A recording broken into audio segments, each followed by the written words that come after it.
How to farm the jade fish in Werwin's Meat.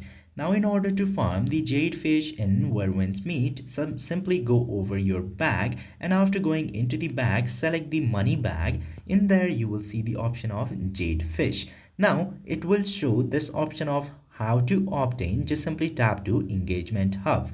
Now from this engagement hub, you can pick any of the wandering paths, exploration, combat, and leisure, and choosing any of these modes and selecting any of the suitable option for you inside the mode, you can play any of that, and after that you can very easily get the fish from here. One of the very easy option might be one of these leisure game, for example Mahjong God Challenge, wrestling, and meteor cards, and all these options. Otherwise you can just simply explore around the areas of map and easily get jade fish. So this is how you can easily farm jade fish in Werwin's Meat. I hope this video have been helpful to you. If yes, don't forget to hit that subscribe button.